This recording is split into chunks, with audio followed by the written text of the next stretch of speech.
Welcome to my first Tech Tip Tuesday video. In these videos, I'll be giving you one tech tip every week about EdTech programs, technology integrated instructional techniques, equipment, teacher organization, and more. Today's tech tip is to start your classes with interactive whole group activities. Whole group interactive activities help set the tone in your classroom that everyone's participation matters and that participation in class is to be expected. It also brings students into the fold of the day's lesson.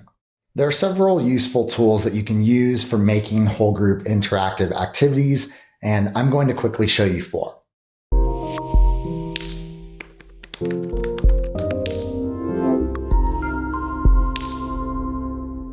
So the first tool is Google Jamboard. What you could do here is start a lesson by having all students make a connection to the prior day's lesson by posting a sticky note up on Google Jamboard. Then, after students have responded, have them interact with each other by adding check marks to their peers' points if they agree with their idea. The second program is Padlet.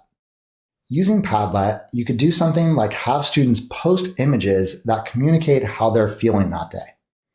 Then you could ask students to make inferences about what they think the image is trying to communicate about their feelings. Make sure every student has a response underneath their post, and then have them go back and edit their original post to reveal the emotion they were trying to convey through their picture. You'll help build community and have them practice inferences, as well as how to bring in different types of media in Padlet. The third tool is Nearpod.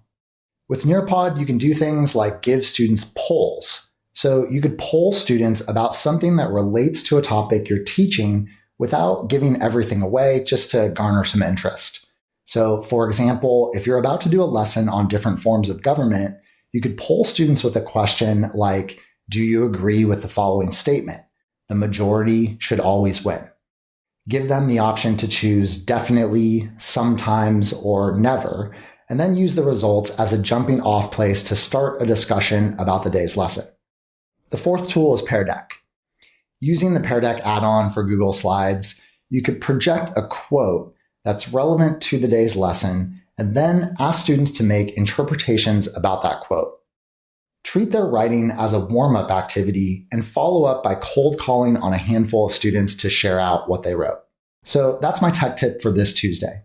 Start as many classes as you can with interactive whole group activities to set the tone for mandatory active participation in class and kick off all your lessons in an engaging way. Thank you so much for watching my video to the end. If you found the tips that I shared helpful, please share it with other teachers that you know, hit the like button, and subscribe to my channel and hit the notification bell to make sure you don't miss any of my weekly updates. You can also check out some of the other tutorials I have on my channel by clicking on one of those two videos above. And if you're interested in downloading any of the resources that I've created and show on my videos, please visit my website at www.newedtechclassroom.com. Lastly, if you want to check me out on social media, my Twitter handle, Facebook page, and Pinterest account are all in the description below. Thanks so much and have a great week.